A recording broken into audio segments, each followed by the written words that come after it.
kasama ng aking mga magulang. Praise the Lord. Now, si Joseph nang namatay, bago namatay, gayon din ang tagubilin ni Joseph, na ang sabi niya ay, isa sa mga araw na ito, ang sabi niya, God will visit the people of God. Bibisitahin ng Diyos ang kanyang bayan. Ang sabi ni Joseph. At ang sabi niya, kapag sa inyong pag-alis mula sa Ehipto, alam ni Joseph na ang bayan ng Diyos ay aalis. Alam nyo, yun nga ang hindi maintindihan ng mga Israelita. Bakit sinasabi ni Joseph na bibisita ang Diyos at sa inyong pag-alis ay isama ninyo ang aking mga buto at dalhin nyo ako, ang aking mga buto, doon nyo ilibing sa libingan ng aking mga ninuno. Praise the Lord. Bakit kaya? Ano ba meron doon sa libingan na yon? Bakit ayaw ni Joseph? Kung paano si Jacob ay ayaw, gayon din si Joseph, ayaw niya na ilibing doon sa Ehipto. Hallelujah. Kaya nagtataka yung mga Israelita, bakit ganito si Joseph? Ang ganda-ganda ng buhay sa Ehipto. Samantalang yung pinanggalingan naming buhay doon ay puro paghihirap, puro tagutom. Kaya nga kami napunta sa Ehipto, ito'y mundo ng kasaganaan. Ito ay daigdig ng kaluwalhatian. Napakain na manirahan sa dakong ito sapagkat busog na busog kami rito. Samantalang ito ngayon, si Joseph, katulad ni Jacob, ibalik niyo ang aking mga buto doon sa lugar ng Macpela, doon sa lugar ng Canaan, doon sa lugar ng Promised Land. Hallelujah! Bakit? Sapagkat ang sabi ni Joseph, God will visit you. Bibisitahin kayo ng Diyos. Sang araw ang Diyos pupunta sa inyo. Pero hindi niya sinabing sa Ehipto. Amen. Hindi niya sinabi sa Amerika. Hindi niya sinabi sa Canada. Hindi niya sinabi sa Pilipinas. But ang sabi niya doon sa Promised Land. Ibalik niyo ako sa Promised Land. Sabagat ang Diyos ay bibisita. Pero ang pagbisita ng Diyos ay hindi kung saan, kundi siya'y babalik. Kung saan niya titipunin, kung saan ang mga anak ng Diyos ay babangon. Hallelujah! Praise the Lord! So yun pala ang dahilan. Bakit? Ang sabi, alam niya na ang first fruit of the resurrection ay hindi manggagaling sa Ehipto, kundi manggagaling sa Palestine. Manggagaling sa Promised Land. Ang first fruit ng resurrection, alam nila na merong tagapagligtas. Sa Old Testament, mga kapatid, ipinahayag na ang manunubos. Kaya ito'y salita ng kapahayagan, mga kapatid. Praise the Lord. Sabi, if you read the word is written between the lines. Amen. Pag ikaw ay, praise God, at magbubukas ng Biblia, kailangan mabuksan kung ano ang nilalaman ng salita. Dahil kung ito'y binasa mo, hindi mo ito maintindihan. Pero doon sa salitang iyon, nandoon yung tinatawag na logos. At makukuha mo ito sa tulong ng Espiritu Santo, ito'y maipapahayag sa iyo ng Panginoon kung ano ang ibig sabihin nito. Now, ang sabi, hindi ipinaliwanag kung bakit sila kailangang ibalik ang buto doon sa Kanaan, hindi ipinaliwanag. Sa Biblia, wala kayong makitang explanation. Amen? Sabi ng Panginoon, Jesus said sa Matthew chapter 11 verse 25, I've hid it from the eyes of the wise and prudent. Ito'y inilihim sa mga pantas at sa mga matatalino. At ito ay inihayag sa mga sanggol. Naranasan ko mag-aral ng theology 1 year. Pero dinaanan po namin yung Genesis at hanggang Revelation, sa loob ng 1 taon, pero hindi po naipaliwanag ang ibig sabihin nung kailangan si Jacob ay yung buto niya ay dalhin doon sa promised land at doon ilibing at si Jose ay kailangan ang buto niya dalhin doon. Walang explanation sa theology, sa subject ng theology itong tungkol sa mga buto. Praise the Lord. Kaya sabi niya, itinago sa mga pantas at mga matatalino, but ito'y ipinahayag sa mga sanggol. Mga sanggol lang pala ang pagpapahayagan ng Diyos tungkol sa mga bagay na hindi alam ng mga marurunong ng sanlibutan. At sinong sanggol yun? Pag sinabing sanggol, ang sabi sa ibang scripture, ang sabi sa ibang version ng Biblia, sa mga bata. Pero mas meaningful at mas maiintindihan mo yung salitang sanggol. Dahil pag sinabing sanggol, hindi ito tumutukoy sa physical. Hindi ito tumutukoy sa literal. Pag sinabing sanggol, merong ikalawang kapanganakan.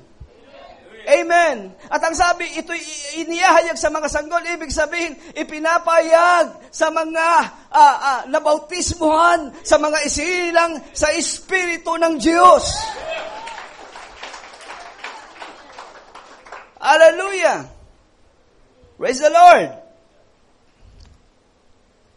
Now, nang ang ating Panginoong Kristo ay nandito sa lupa, nang siya'y dumating dito, ang sabi, ginawa niya yung sinabi ng mga Old Testament saints. Pinatunayan niya na totoo ang mga kapahayagan na yon. Pinatunayan ng Panginoon na siya ang tinutukoy ni Joseph na resurrection. Na siya ang tinutukoy ni Jacob, na siya ang tinutukoy ni Abraham. Kaya nang dumating siya, yung sinabi nila, siya ang magpapatunay, siya ang magpapatotoo dahil ginawa niya. Siya yung salita na ipinahayag ng mga Old Testament saints. Hallelujah! Amen! At pagkatapos, ano ginawa niya? Ginawa niya ito hanggang sa sabi, siya ay namatay, at pagkatapos siya ay namatay, siya ay muling nabuhay. Hallelujah! Amen. Siya'y muling nabuhay. For those that are in Christ,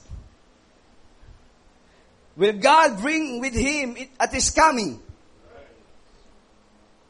Kung ang buhay mo ay nailibing kay Kristo, kung paano sa Old Testament saints, hallelujah, alam nila ang pangako. Walang pangako sa labas ng Ehipto. Walang pangako sa loob ng Ehipto. Walang pangako sa ibang lugar. But ang pangako ay nandun lamang sa Promised Land. Kailangan nilang bumalik sa Promised Land. Kaya lumabas si Moses. Amen. Bakit? Alam niyo, si Joseph, nauna na siyang pumunta ng Promised Land. Dahil nung inilibing niya itong si Jacob, ang sabi, wala lang pinakadakilang prosesyon ng mga, ng mga nakipaglibing.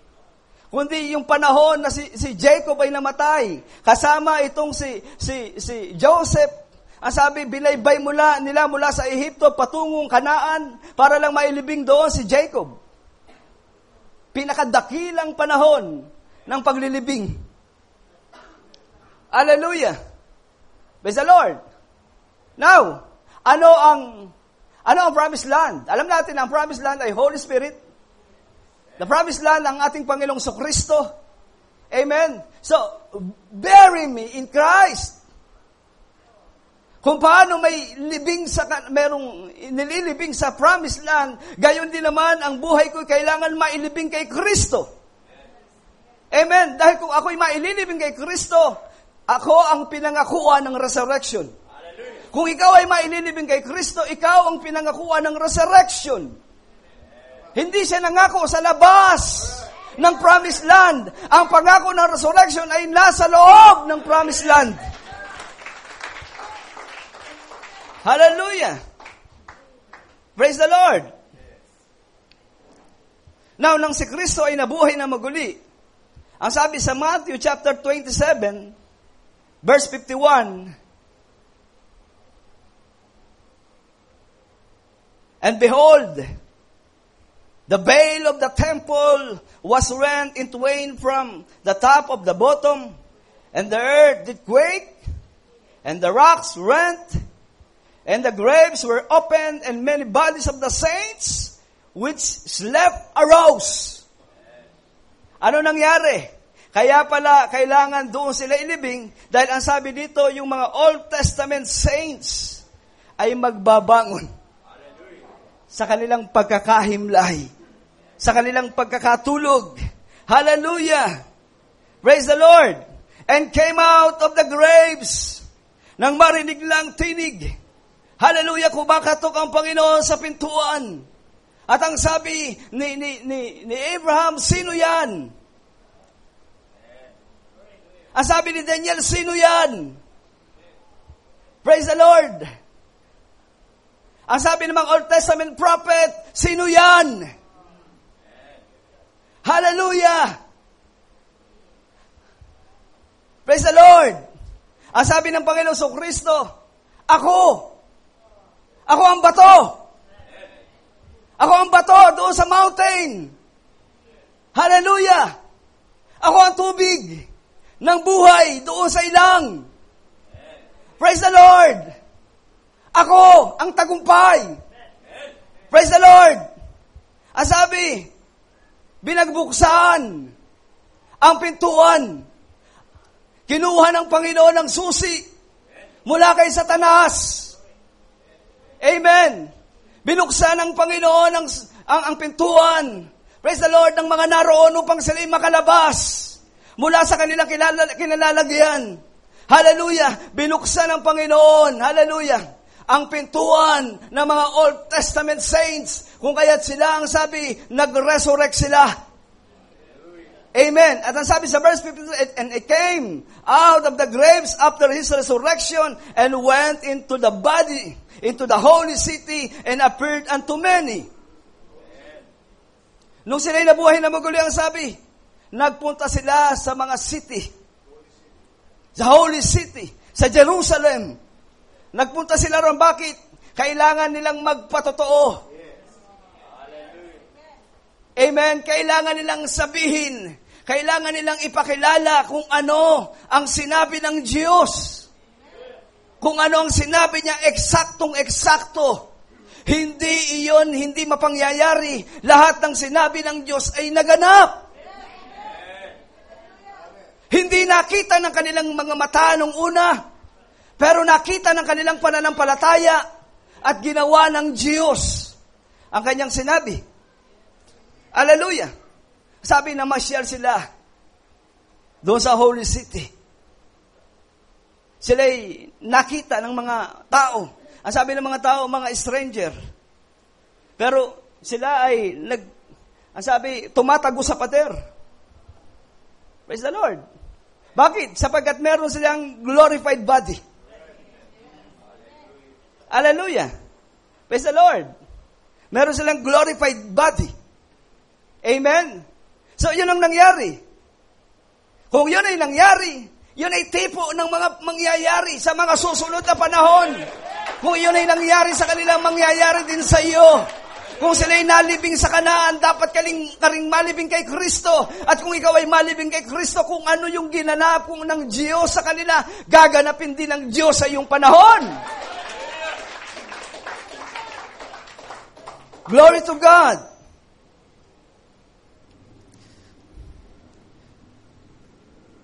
Dito sa message sa Israel at the Red Sea, sabi dito, what difference does it make if you're getting old?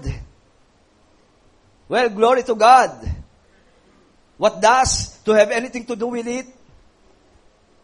Sabi, ano ba ang pagkakaiba ng pagtanda ng tao?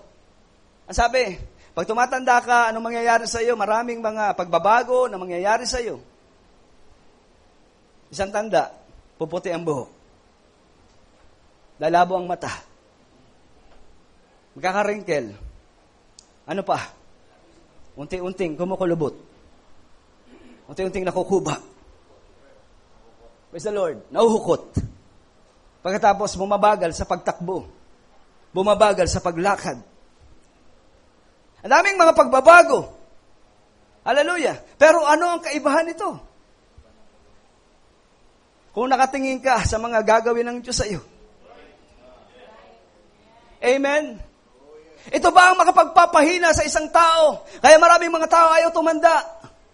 Gagawin nilang lahat para wag silang makitang tumatanda sila. Para ipakita nilang ganun pa rin ang kanilang itsura, pero deep inside talagang matanda na sila. Hallelujah. Ang sabi niya, ano ang ginagawa nito? Ang pagtanda, ano ginagawa sa iyo ng pagtanda? Sino ang umaamin ditong siya'y tumatanda na? Pag hindi ka umamin, titigil ang pagtanda mo. Praise the Lord. Amen? Nagkakaedad ka, aminin natin sa hindi tayo ay tumatanda. Pero ang sabi, glory to God. Ano ang ginagawa ng pagtanda sa isang tao? Praise the Lord, ikarangal ninyo mga mapuputi ang buhok. Huwag kayong magtina. Huwag kayong maglagay ng kung ano-anong mga, praise the Lord. Pag medyo napapanot ka na, huwag kang mahiyang napapanot ka na. Sabihin mo ang totoo. Amen. Pero ano ang ginagawa ng pagbabagong ito sa iyong buhay? Ang sabi, dinadala ka lang nito sa realidad. Dinadala ka lang nito sa katotohanan. Lalo ka lang inilalapit nito sa iyong tunay na tahanan.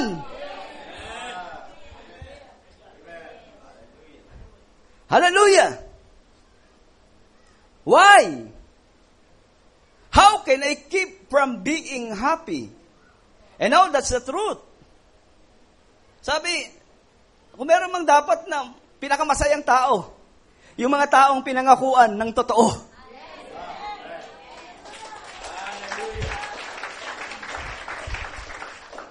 Parang hindi kayo kumbinsido. Naniniwala ba kayo pinangakuan?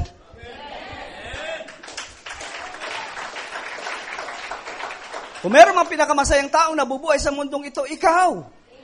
Ikaw ang dapat maging masaya. Bakit? May pangako.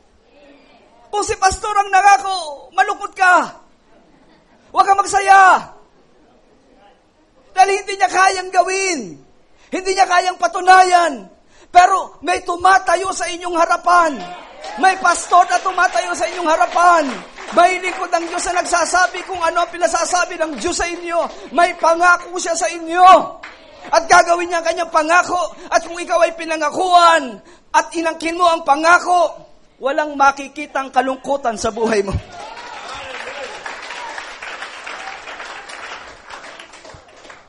Kahit ang pinakamalungkot na panahon na pwedeng mangyari sa buhay ng tao, pwede mong i-divert, pwedeng maging masaya ito. Dahil ang kasiyahan mo nandun sa loob. Pwede kang maging masaya kahit hindi tumatawa.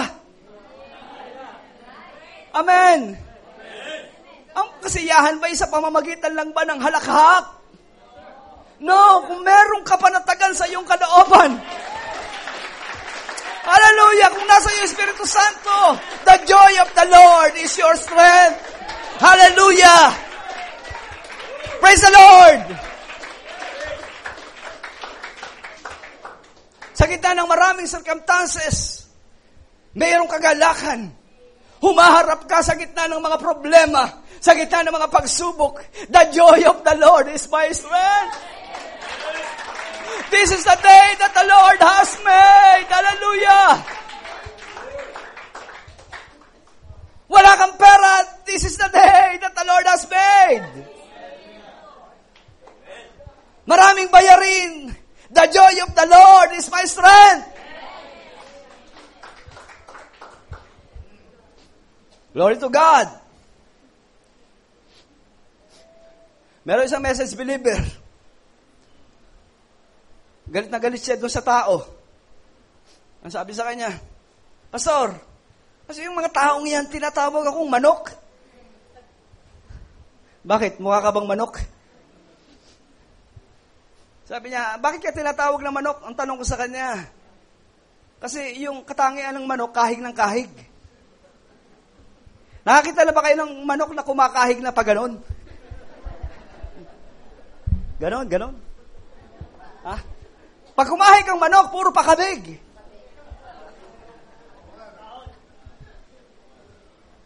Di ba? So, ang sabi sa kanya, tinatawag kasi akong manok.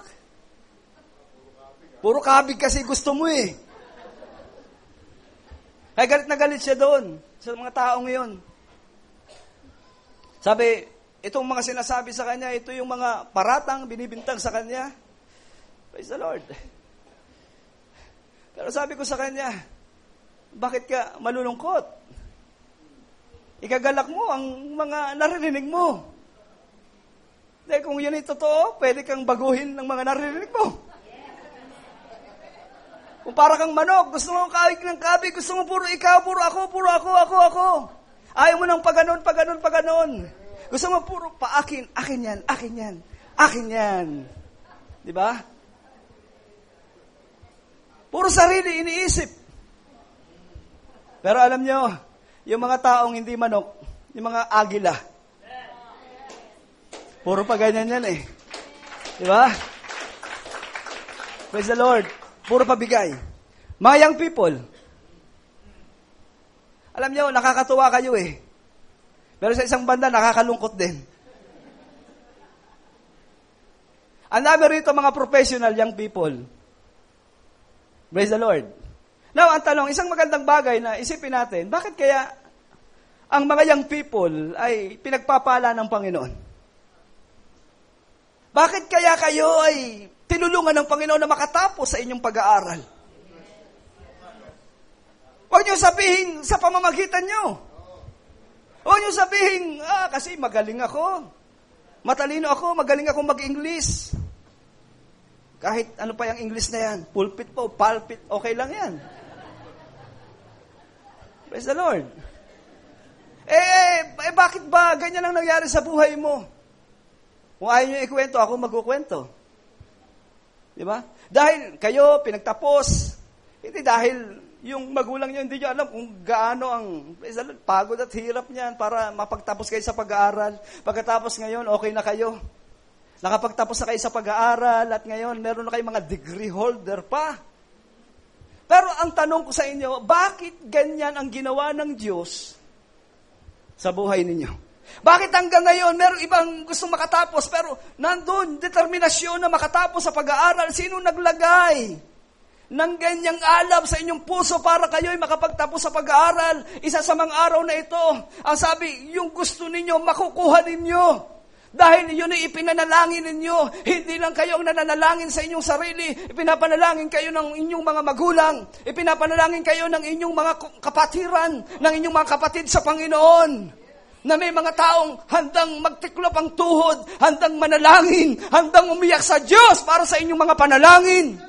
Para tugunin ng Diyos ang inyong mga panalangin. Sa likod ng mga success, sa likod ng mga pagtatagumpay, may mga taong nasa likod ninyo at nananalangin para sa inyo. Hallelujah! Tingnan niyo ito mga young people. At bakit kayo pinagpapala ng Diyos? Dahil gusto ng Diyos na kayo'y maging pagpapala sa iglesyang ito.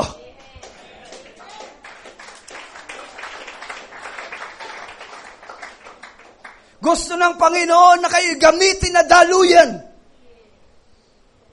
sa larangan ng pangangailangan. Malaki ang iyong sakripisyo. The more na kayo nagsasakripisyo, the more ng blessing ay idadagdag ng Diyos sa inyo. Amen. Hallelujah. Napakadakilang bagay na gawin ninyo na kayo'y gamitin ng Diyos. At kung ito'y hindi ninyo gagawin, hindi ito magiging abilidad. Dahil ang magbigay sa gawain ng Panginoon ay isang abilidad. Isang kakayahan ng tao na hindi kayang gawin ng lahat.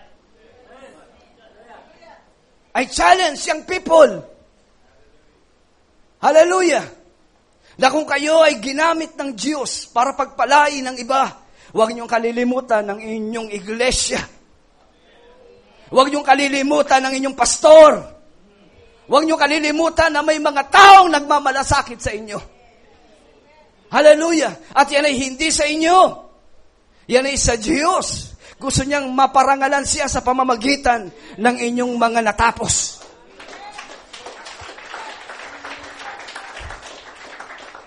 Hallelujah. Praise the Lord. Now, saan kaya humihimlay ang mga anak ng Diyos? Kay Kristo. Siya ang ating makapela. Amen. Sabi dito, bury me in Christ. For those that are in Christ will God bring with Him in the resurrection. Ang sabi, sino lang ang mare-resurrect?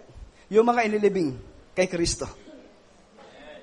Wala akong pakalang kahit saan malibing ang tao, kung saan mang sementeryo yan.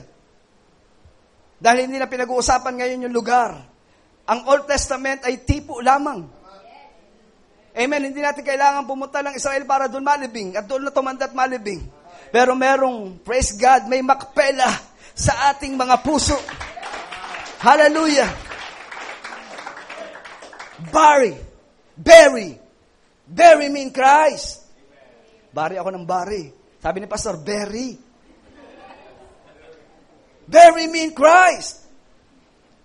For those that are in Christ, God will bring in Him the resurrection. Hallelujah. Yun lamang ang mare-resurrect pag nalibing kay Kristo. Say, whatever you want to, call it fanaticism, whatever you want to do, but just let me stay in Him. Huwag kang aalis. Huwag kang malikot. Huwag kang takbo ng takbo. Stay ka lang dyan. Amen? Kung saan kanya iniwan, doon kanya babalikan. Kung na kay Kristo ka, huwag kang lalabas kay Kristo. Kahit ano mangyari, itatry ng kaaway, susubukan niya na ikaw ay hatakin palabas. Hallelujah. Pero wala siyang magagawa kung ikaw ay nasa loob ni Kristo. Glory to God. Glory to God. Anong kapangyarihan ng kamandag ng kamatayan? Ano ang kapangyarihan ng kasalanan? Kapag ikaw ay nasa loob ni Kristo, praise God, lahat ng paraan gagawin ng kaaway, pero wala siyang magagawa dahil hindi kanya makita. Hindi siya maaaring lumapit sa iyo dahil ang liwanag ni Kristo ay nasa iyo. Ang dilim ay hindi maaaring lumapit sa liwanag. Hindi maaaring magsama ang dilim at liwanag. Kapag may liwanag, ang dilim ay napaparam. Lumalayas ang kadiliman kapag merong liwanag. Kung ang liwanag ni Kristo yung nasa iyo at walang dilim na nasa iyo, walang magagawa ang kahit prinsipe ng kadiliman. Glory to God. In the distress, sa mga panahon ng mga kahirapan, sa mga panahon ng mga pagsubok, sabi dito, in the distress, a righteous man. Sabi, yung mga matutuwid na tao, meron ding distress. Amen. Meron ding distress, meron ding mga nangyayari sa buhay mo, may dumarating na mga kahirapan, mga pagsubok. Praise the Lord. Amen. Righteous man. Pero merong distress. Ang sabi, God dealing with a saint. He sent a man by the name of Elihu. Ito ay nangyari kay Job. Si Job ay meron siyang mga kaibigan. At yung tatlong kaibigan niya na dumalaw sa kanya ay biniblame siya, sinisisi siya. Na-discourage lang siya. Imbis na magpalakas, lalo siya na-discourage doon sa tatlo niyang kaibigan. Yung kanyang asawa, ang sabi ng asawa niya, Job, sumpain mo lang yung Diyos. Para mamatay ka na, ako'y awang-awa na sa iyo. Para pag namatay ka na, makapag-asawa na ako. Meron ba ganon? Wala. Kala nyo ha? Wala yun. Ang sabi niya, para mamatay ka na kasi ako, talaga naawa na ako sa iyo, Job. Dahil yung katawan mo, inuut na, sobra na, kahirapan mo, Job. Sumpain mo na yung Diyos, sigurado, tigba ka na bukas. Alam niyo, ginawa niya, sinaway niya ang kanyang asawa.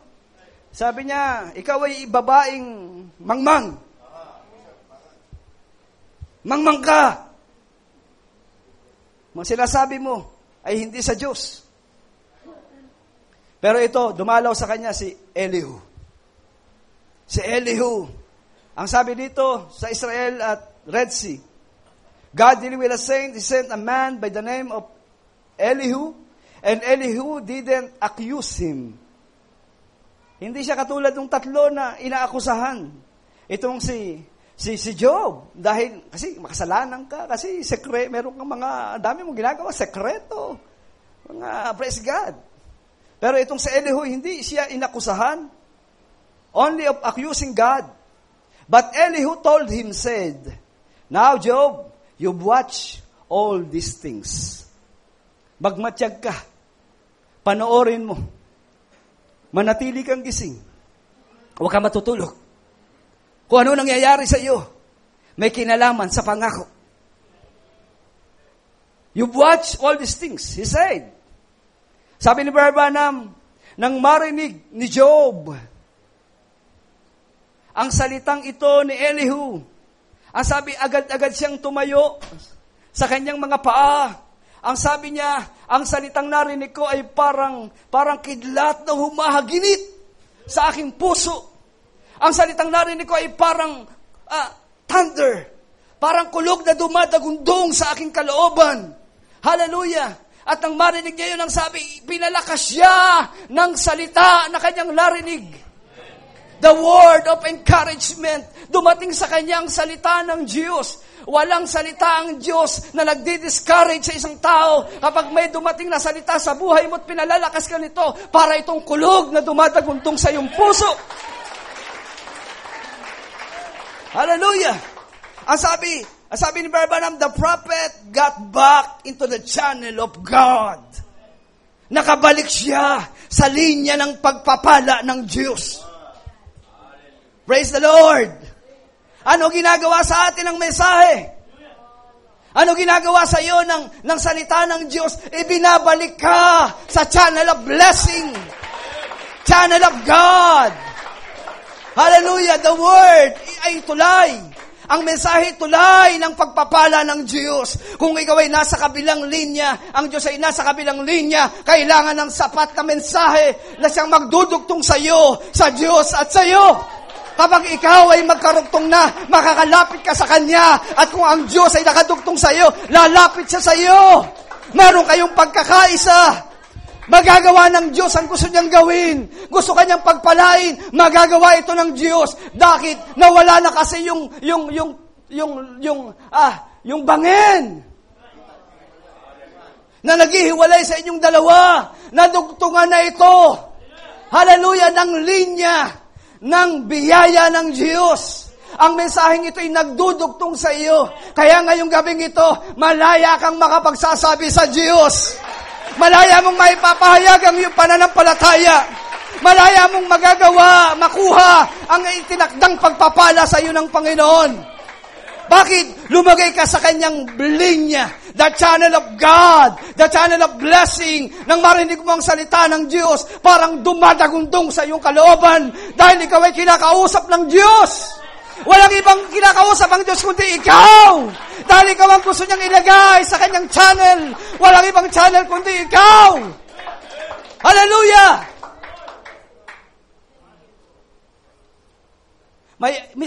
His eyes come open and said, I know. Ang sabi ni Job, I know my Redeemer. Hallelujah. I know my Redeemer lives. Alam ko na ang aking manunubos ay buhay. Glory! Kahit anong gawin sa akin, kahit ang laman na ito'y uurin pa, wala akong pakailam. Kahit anong gawin sa akin ng uod na ito, kahit ano pa mangyari sa akin, I know my Redeemer liveth. Hallelujah. 2,000 years ago, kailangan ng 4,000 years para yung sinabing ito ni Job ay maganap. Nung sinabi ito ni Job, 2,000 years. Bago dumating ang Panginoon, 4,000 years ang pagitan. Pero ang sabi, yung salitang liveth, present tense. Hallelujah. Amen. Ano ibig sabihin? Alam ni Job na merong manunubos, na merong magliligtas sa kanya. Hindi niya sinabi na yung five books of Moses ang aking pangahawakan. Di ba? Hindi niya sinabing yung mga naunang propeta ang aking pinangahawakan. But ang sabi niya, I know. Paano niya nalaman? Sino nagsabi sa kanya? Nalantad ang manunubos nang tinanggap niya ang word of thunder. Nalantad sa kanyang manunubos nang tinanggap niya ang mensahe sa kanyang panahon. Glory to God. May nagtanong kay Brother Branham. Sabi niya, as long as I joined the church, Reverend Branham, isn't it all right? Okay lang ba yon? As long as joined church, ako ay nasa church, member ako ng church, ako ay aktibo sa church, ako ay kaisa ng church, lahat ng ginagawa sa church, ako ay kabahagi sa church. Pag humihingi ng tulong, pag merong mga pagbibigayan sa church, ako ay number 1 sa church. Laging present sa church. Pag church ang pinag-usapan, lahat ng bagay tungkol sa church, alam mo. Ang sabi nung nagtanong. Pero ang sabi niya, no sir. No sir. Sapat na ba yun na ako ay nasa church? No sir. Ang sabi niya, except a man be born of the Spirit and water, he will know I see God. Maliban ang tayo panganak sa Espiritu, hindi siya maaaring pagharian ng Diyos. Glory to God. Hallelujah. Sabi niya, let me stay in Jesus. Huwag kayong alis. Amen. Sabi ng iba, nag-aalinlangan ako kung ako'y bride. Kasi hanggang ngayon, nagkakamali pa rin ako. Hanggang ngayon, marami pa rin ako kahinaan. Ang baptism of the Holy Spirit, minsan, hindi man ito biglang nangyayari, pero in the process of time, sa proseso ng panahon, may mga taong tumatagal sa sanctification. Marahil ako'y ganun din. Tumatagal ako sa bautismo sa Espiritu dahil ako'y nasa proseso ng sanctification. Marahil ay may mga taong ganun ang kalagayan sa buhay. Praise the Lord. Maraming kahinaan. Pero hindi ibig sabihin ay hindi ka tinawag ng Diyos.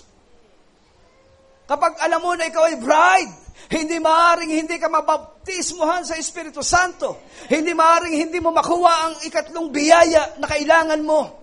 Nagawa mo ang justification, nagawa mo ang sanctification, pero saan ka dadalhin yan? Itutulak ka niyan papunta sa baptism of the Holy Spirit.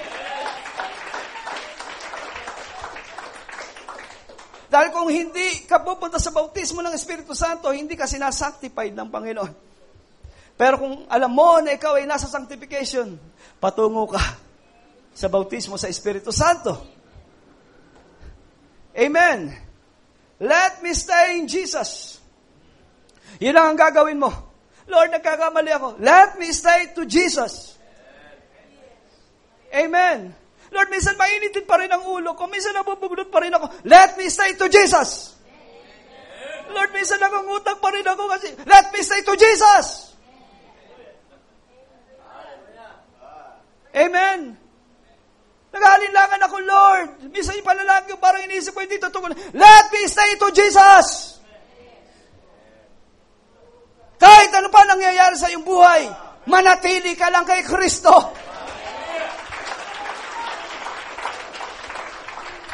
Isang bagay na nagawa mo ang unang hakbang. Ang sabi mo, ang unang hakbang mo, mananatili ako kay Kristo.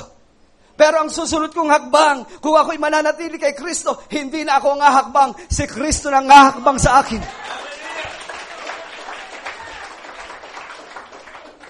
Lord Jesus Christ. Hallelujah! The only thing that I want to do is know this, that I have been dead. Isang bagay lang, ang dapat mong tiyakin ngayong gabi, na ako'y mamatay. Dahil kung ikaw ay buhay, papalag-palag ka pa. Ang dami mong katwiran. Ang dami mong dahilan. Pero yung patay, kahit sampal-sampalin mo, kahit suntok-suntukin mo, bugbugin mo pa, hindi na yan papalag. Kahit bugbugin niya ng mga problema, hindi na yan pumapalag. Hindi na yan nagre-react. Kahit pinagbibintangan niya, kahit tinutukso yan, kahit sinasabing panot ka kasi, hindi na yan pumapalag. Hindi na yan nagre-reklamo. Praise the Lord, tinuturing niyang kagalakan. Iniingatan niya ang kanyang patotoo. Mga negatibo sa kanyang paligid, ginagawa niyang positibo ang kanyang attitude. Hinaharap niya ang mga negatibo sa pamamagitan ng positibong karakter. Amen. Itinatakwil ka, praise the Lord. Isinusumpa ka, praise the Lord. Inuutangan ka, praise the Lord. Nagbibigay ka, praise the Lord. Kahit ano pa ang nararanasan mo, ano mang ginagawa mo para sa Panginoon. Hallelujah. Amen. So sabi, I have been dead, and my life is hid in Christ. Kapag ako'y patay, magagawa ng Panginoon ako'y maitago niya. Dahil kung ako'y buhay, ang dami kong palag, hindi ako mahawakan ng Panginoon. Hindi ako mailagay sa kanyang sarili. Gusto ng Panginoon ilagay ka sa kanyang sinapupunan, pero palag ka ng palag. Lord, kasi naman eh. Praise the Lord. Ang sabi, gusto kang itago ng Panginoon. Pag itinago ka niya, ikaw ay seselyuhan niya. And sealed by the Holy Ghost. Kaya minsan yung Holy Ghost na sumeselyo sa iyo, hindi makaselyo kasi pumapalag ka. That when He calls from among the dead, I'll answer on that day. How do we get in Christ? 1 Corinthians 12:13, by one Spirit, we are baptized into one body, and become fellow citizen of the kingdom of God. Sino ka ngayon? Hindi ka isang ordinaryo. Ikaw ay citizen pero hindi sa lupa. Pasalamat ka, ikaw ay Pilipino, hindi ka Amerikano. Amen? Pasalamat ka, ikaw yan. Hindi ibang tao yan. Ikaw mismo nga. Ikaw yung kinakausap ng Panginoon. Wala nang iba. Glory to God. By one Spirit. Ang sabi yung Espiritong nandun kay brother, yung Espiritong sa iyo. Walang labis, walang kulang. By one Spirit. Ang Espiritu ay pinagkaloob. Kung paano sa mga lagad pinagkaloob sa magitan ng mga dilang apoy. Pero yung natanggap ng isa, natanggap din ng isa. Walang nagsabing, oy, kulang yung Espiritong natanggap ko sa iyo, buo ba yan? Walang installment na Espiritu. Praise the Lord. Walang baptism na installment na hulugan. Dito lang sa lupa yan. Pero once na ikaw ay binautismo sa Espiritu, kung ano yung tinanggap ng iba, ganun din ang tatanggapin mo. Kaparehas ng iba. By one Spirit. In one body. Kailangan ng isang church. Amen. Hindi lang tayo nakatingin sa isang organisasyon, pero kailangan ng lupon ng mga mananampalataya kung saan ka ilalagay ng Panginoon. Merong lugar na pinaglalagyan ng Diyos sa iyo. Hindi ka maaaring gamitin sa iba. Hindi ka maaaring parang isang misyonaryong kung saan mo naisip na pumunta, doon ka pupunta. Amen. Hindi ka parang paang malikot na malagalag. Ibig sabihin, meron kang iglesia.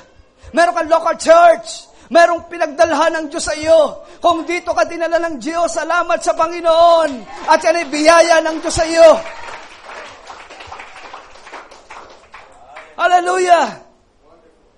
Praise the Lord. One body. Bakit one body? Isa lang ang katawan.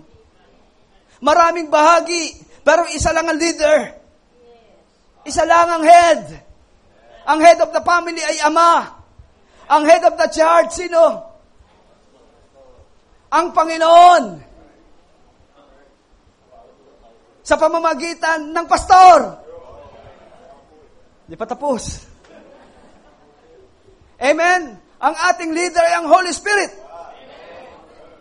Kung ang Holy Spirit ay leader sa lugar na ito, Pasig, Eva, Elect Bride Assembly, ang Espiritu Santo ang leader doon sa San Pablo Elect Bride Assembly. Ang Holy Spirit ang leader doon sa Bicol. Ang Holy Spirit ang leader doon sa Bohol. Ang Holy Spirit ang leader doon sa Bulacan. Hallelujah! Iisa lang yan. Hindi yan magkakaiba. Amen! Ikaw na tumutunghay sa live streaming na ito. Praise the Lord. Ang leader mo ay ang Holy Spirit. Hindi yung taong nangunguna sa iyo. Kung ikaw ay nasa organisasyon at wala ang Espiritu Santo, ang organisasyon mo ay patay. Walang kabuluhan, walang kwenta. Ang isang sambahang patay. Walang kwenta ang sambahang walang Espiritu Santo. Hanapin mo ang Espiritu Santo. Nandiyan ang Espiritu Santo. Buksan mo ang puso mo sa Espiritu Santo. Ipagkakalob sa iyo ngayon din. Ngayong gabing ito ang Espiritu Santo. Pangungunahan ka ng Espiritu Santo sa iyong mga lakad, sa iyong mga gawa. Pangungunahan ka ng Espiritu sa iyong mga pananalita. Ang buhay mo ay pangungunahan ng Espiritu Santo. Itatago ng Espiritu Santo ang buhay mo sa Kanya. Hindi ka na makikita. Si Kristo nang makikita sa iyo kapag ikaw ay binaptismohan sa Espiritu Santo. Hallelujah. We get in Christ in one body. Become fellow citizens of the kingdom of God. We are the citizen in heaven. Tinawag tayo, hindi pababa sa lupa. Tinawag tayo pataas. Hallelujah. Tinawag tayo pataas. Amen. Praise the Lord. Kalimutan niyo ang lupa. Kalimutan niyo ang 10 feet below the ground. 6 feet lang pala. Napakalalim nun. Double pa yung babayaran mo dun. Doon sa nagkukay. 6 feet below the ground. Kalimutan niyo yun. Amen. Ilibing natin ang buhay natin kay Kristo. Hallelujah.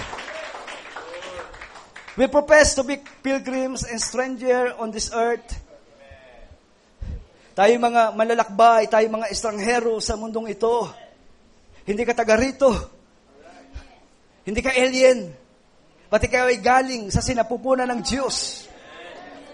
Galing ka sa kaisipan ng Panginoon. Amen. Not seeking this world things. Hindi tayo naghahanap para maghanap ng ginto. Maghanap ng mga bagay dito sa lupa.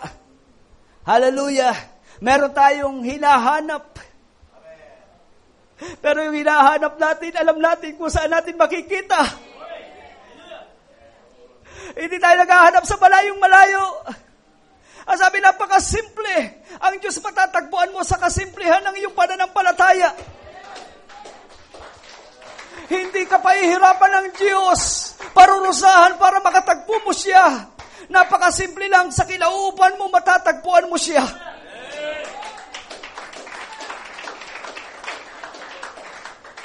Hallelujah. Naalala ko yung blood sa lumang tipan. Kapag merong blood na ipinapahid, ang sabi, merong ginagamit na isang ordinaryong, basta lang tumutubo kung saan. Very common. Ang tawag dito ay hyssop. Itong hyssop, ito ay, praise God, kung saan lang tumutubo. Tumutubo sa adobe, tumutubo sa mga biyak na bato, kung saan napakakaraniwan niya, kung saan lang siya makikita. Pero itong, alam nyo, itong hyssop na ito, napaka-special ang gamit. Bakit? merong ipapahid na dugo sa hamba ng pinto ng mga Israelita. Hindi kamay ang ginamit nila, kundi hisop. Kumukuha sila ng hisop. Sinasawsaw sa dugo ng hayop. Pinapahid, yun ang ginamit nila para sila ay, praise God, huwag silang datnan ng salot. Pangkaraniwan, very common. Hindi praise God, napakalaking bagay. Pangkaraniwang bagay lang. So, ibig sabihin, ang Diyos, hindi mahirap maranasan. Hindi mahirap matagpuan. Ang Diyos, nasa pagitan lang ng iyong pagpikit. Hallelujah! Praise the Lord, huwag mong isipin ang layo niya. Panginoon, ang layo-layo mo ngayon, hindi kita makakita. Seek God diligently. Not seeking these world things, but looking for the coming of the blessed King and take over the domain from sea to boundless sea. When He comes, His glory in His glory, certainly we look for His coming. Hallelujah. Ito ang ating pinaka-aasam. Hindi yung mga bagay. Nakakalungkot isipin kapag napunta ka na sa mga bagay ng lupa. Kung ang mga alalahanin mo, napunta na lang sa buhay pag-aasawa, napunta na lang sa negosyo, napunta na lang sa pagtatrabaho, napunta na lang sa ibang bagay na wala ng panahon sa gawain. Kasi overtime, kailangan ko. Wala akong pakailam. Hallelujah. Praise the Lord. Glory to God. Ano hinahanap pag glory? Kaluwalhatian ng Diyos. Bakit ka nangangamba? Bakit ka nag-aalinlangan? Praise God. Ba't kung ano-ano mga iniisip mo? Hallelujah. Bakit ang dami mong mga sa puso, ang daming dalahin, ang dami mong pag-aalalahanin? Bakit?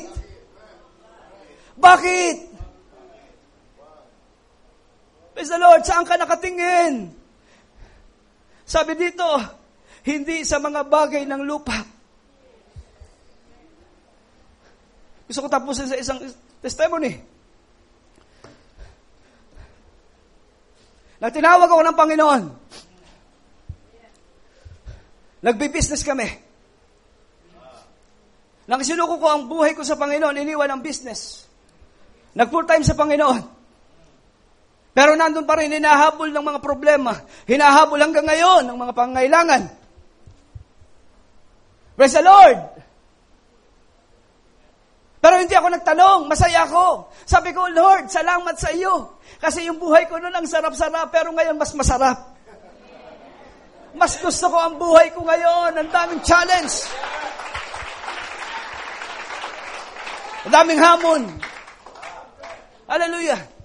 Now, sinubukan kong mag-tricycle. Sabi ko, Lord, ang hirap. Sakit sa katawan. Dati maghapon nagta-tricycle ako, okay lang. Pero ngayon, parang iba na yata nararamdaman ko. Ang sakit sa katawan, ang daming rayuma. Tinigil ko ang pagta-tricycle. Nagtinda akong buko. Gumawa ako ng karitoon ng buko. Praise the Lord. Pagkatapos, nung una, ang ganda. Kumukuha kami ng buko doon sa amin, sa Talisay, halaga 5 piso. Tapos, dadaling ko sa San Pablo, binibenta ko ng 15 pesos. Wow! Meron ako 10 piso. Araw-araw ganun. Sabi ko, ang sarap, nalibang ako ng nalibang. Nakalimutan ko yung gawain! Nawalan na ako ng panahon sa pagbabasa ng Biblia. Naku po, ano nangyari? Inang ko po. Glory to God. Sa iniwan ko ang pagbubuko. Bakit ko ba iniwan? Kasi ayaw na magbigay nung dealer ng buko sa akin. Hindi ako nagtataka, bakit gano'n? Dati gumawa ko 50, ginawa ko 100. Nung dinamihan ko na ayaw nang magbigay. Pinagpapala na nga ako, ayaw pa. Sabi ko, hindi kalooban ng Panginoon. Magtitinda ako ng daing.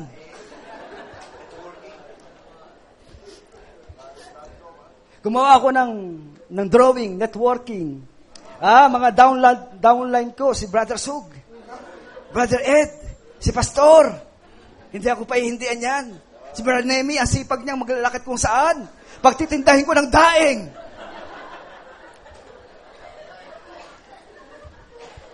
Alam mo yung daing, kinukuha ko pa doon sa Nasugbu. Napakalayo ng kinukunan ko. Pero inspired ako. Nung una, sinubukan ko 10 kilo. Ang bilis, ubus agad. 20 kilos. Ubus na naman.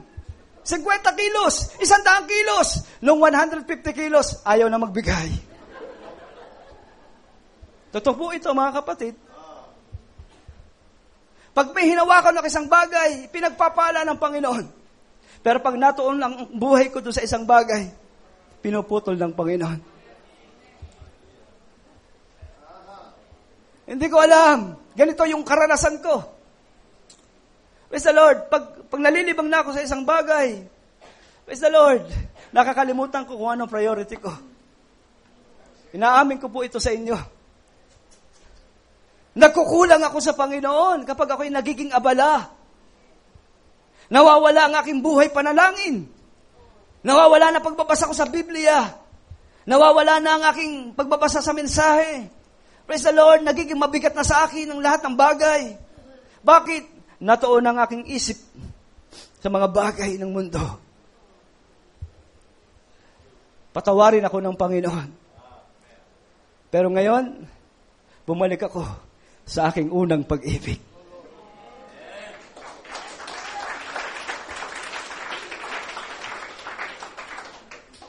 In Christ alone. Tumayo tayong lahat. Nais kong tawagin ang ating mahal na pastor. Awitin natin in Christ alone, kahit chorus lang.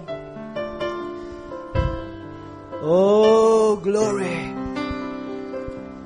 Bless your name. Bless your name, Lord.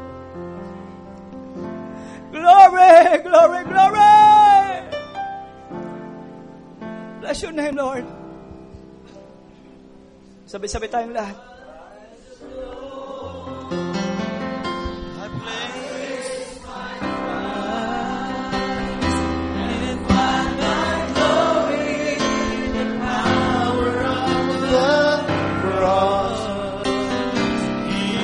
Every victory, let it be said of me, my source of strength, my source of hope, is Christ alone. Within at the mix of in Christ alone.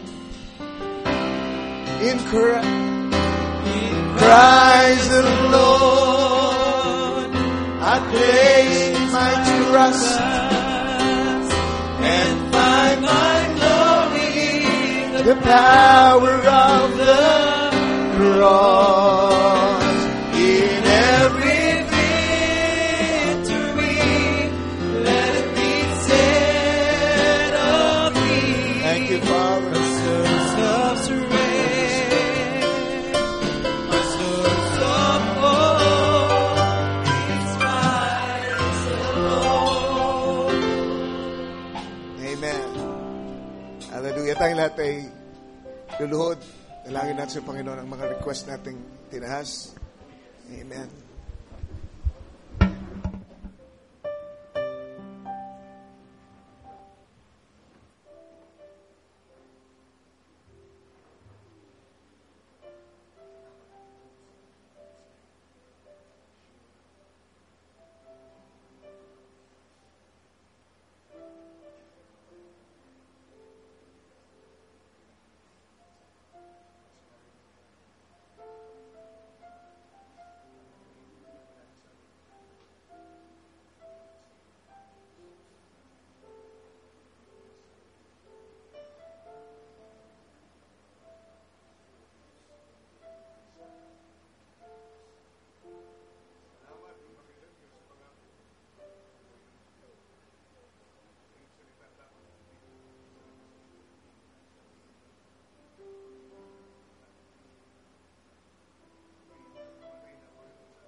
Thank you for your love.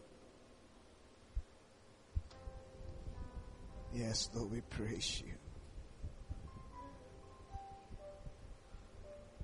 We praise you, Father. Yes, Lord. Yes, Lord.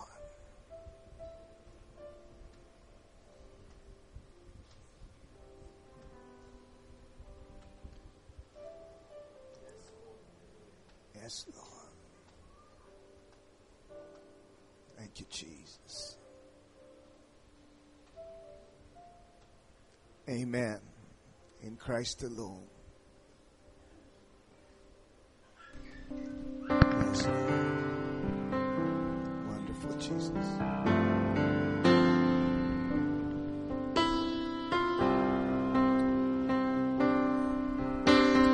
Though I could ride myself in battle's war, I've been blessed beyond measure, and by His strength alone I'll overcome.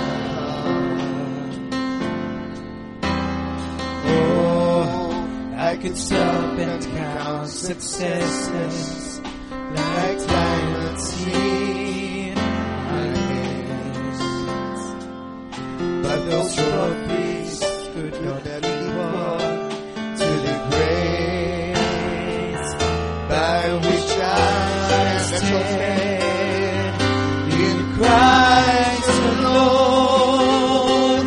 I place my trust and find my glory in the power of the cross. In every victory, let it be said of me, my source of strength, my source of hope is Christ alone.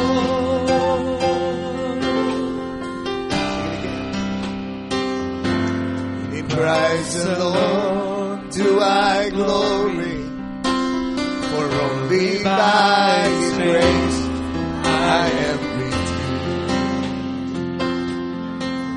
For only His tender mercy could reach beyond my weakness to my need. And now I seek no greater honor, but just to know You more,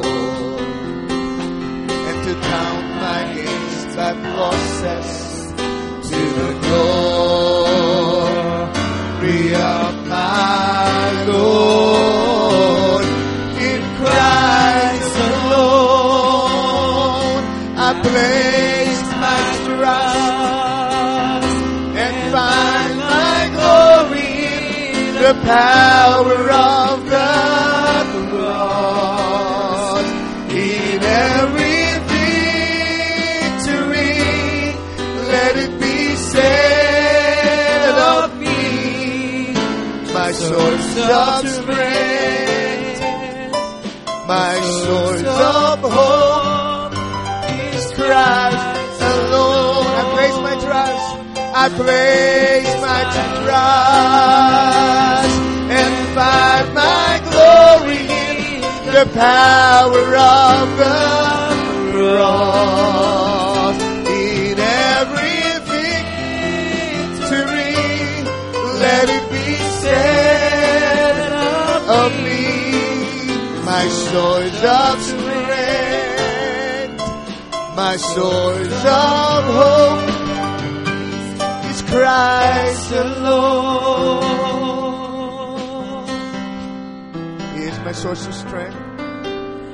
He is, yes, Lord, source of hope is Christ alone.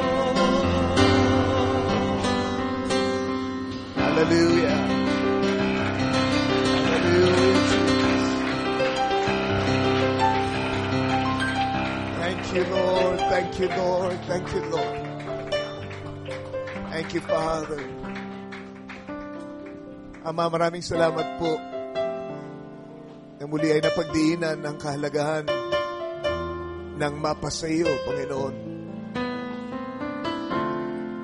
Salamat po kami na kami ay kabilang sa lupon na kung tawagin ay message believers. But Lord, alam namin na hindi lahat ng nagpo-profess na message believers ay nasa iyo. Hindi lahat ng mga nagsisimba sa may karatulang message church ay talagang nasa iyo. Hindi kami kontento na kami nagsisimba lamang dito sa Eva. Papasalamat kami na sa pamagitan ng biyaya mo ay dinala mo ang bawat isa sa amin, Lord, sa pusot ng mensaheng ito, Lord. Sa kalagitnaan, Panginoon, ng dakilang biyaya na nasaan nyo ng mensaheng naipahayag, salitang naipahayag sa aming panahon. At yun ay wala iba kundi ikaw, Panginoon. Ikaw ang salitang naipahayag sa aming panahon. At doon kami may kapanatagan, doon kami may katiyakan. Ang masumpungan naming mga sarili na nasa iyo. Ang aming identification na hindi lamang sa church na ito, hindi lamang sa lupon na ito, Panginoon, kundi sa iyo ang salita sa panahong ito. Hayaan mo, Panginoon, na kami ay lubos na mailibing sa iyo. Lord, kung mayroong mga tao dito na labis ng, Lord, natatabunan ng mga bagay ng sanglibutan, kagaya na sabi ng aming kapatid kanina, lubos ng, Lord, natatabunan ng kung ano-anong mga pasakit sa buhay, alalahanin ng buhay, iling ko, Panginoon, na siya'y ahunin mo doon, Panginoon, at siya ay dalin mo sa iyong salita, at hayaan mong siya ay mailibing sa kapayagan ng kung sino ka sa huling panahong ito. At hayaan mo, Panginoon, gaya ng aming narinig, manatili kami doon, ano man ang mangyari. O Lord, magkaroon ng tagtuyot, magkaroon ng kagipitan, magkaroon ng pag-uusig, magkaroon ng kasaganaan, anuman, Panginoon, hayaan mong manatili kaming nasa iyo, Panginoon. Ingatan mo po ang mga anak mo ito. Kami po ay nagpapasalamat na, Panginoon, kami dininig mo muli, Panginoon, ngayong gabi.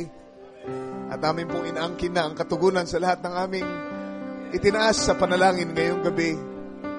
Akin pong dinadalangin ang mga taong pinag-usapan mo sa pamamagitan ng aming kapatid, Brother Peter, Lord. Alam ko, nangusap ka ng malinaw na malinaw sa mga taong dapat na makarinig ng tinig mo ngayong gabi. At hiling ko, Diyos, na sila ay, Lord, ang gabing ito ay maging simula ng journey nila, Panginoon, patungo sa iyo. Patungo sa iyo, Panginoong Jesus. Hanggang sa masumpungan nila ang kanilang mga buhay, ay lubos ng naikublis sa iyo, Ama, na sila'y namatay na sa dating pagkatao at ang buhay nila ay nakatago na sa Diyos, sa iyo, Panginoon, sa pamamagitan ng aming Panginoong Jesucristo. Oh Lord, bless everyone now. At isa sa mga araw na ito ay maririnig namin ang huling trumpeta. Tutunog, Panginoon, para kaming mga nasa iyo, Lord, ay sumalubong na sa iyo. Papalitan mo ang aming mga katawan, ang mga namatay kay Kristo, Lord, at nailibing sa ilalim ng lupa, ay unang babangunin. At kaming mga natitira at nabubuhay, ay papalitan mo ng katawan, at kami ay sama-sama na sasalubong sa iyo sa alapab. Yan ay pangako mo, Panginoon, pinangahawakan namin. Wala nang mas mataas pang pangarap, Lord, na mayroon kami kesa dyan. Wala po, Panginoon, makahihigit dyan, Panginoon. Iyan po, Panginoon, ang aming ilalagay sa aming harapan. I know my Redeemer lives. At sa huling mga araw, babalik siya para lubos na tubusin, Panginoon, ang kanyang iniligtas doon sa Kalbaryo. Salamat po. Ingatan mo ang bawat isa muli sa aming pag-iwala. Ingatan mo ang iyong lingkod sa pagtungo ko sa Pangasinan. Darating na linggo, Lord. Gawin mong ligtas at gawin mong blessing, Lord, ang aming pagbisita sa aming mga kapatid. Pagpalain mo si Brother Joel, Lord, sa kanyang pangungusap dito sa church namin, Panginoon, sa darating na linggo, Panginoon. Naniniwala ako, Panginoon, na Lord, kahit sino ang tumayo, Panginoon, kapag siya'y na kay Kristo, mapapagpala ang mga taong na kay Kristo rin, Panginoon. Hallelujah! Sa kanilang pananambahan. Kaya pinagkakatiwala namin ang lahat sa iyo, Ama, para sa iyong kapurihan lamang sa pangalan ng Panginoong Jesus. Amen. Magkamayan tayo. Hallelujah. I will praise the Lord. I will praise the Lord no matter what tomorrow brings. What it has in store, I will praise the Lord. Lord bless you. Amen. Amen. Welcome kayo sa gawain natin. Darating na Sunday muli. Amen. Lahat ng mga bisita natin, inimbitahan natin na pumarito ulit sa ganap na alas 9. Amen. We'll praise the Lord. Yes, I will praise the Lord. No matter what tomorrow brings and what it has in store, I will praise the Lord. Yes, I will praise. Amen. Yung mga leaders ng family groupings natin, please, huwag niyong kalimutan ibigay yung mga naipon yung registration fee. Bigay kay Brother Sok para sa meeting sa Thursday. Amen.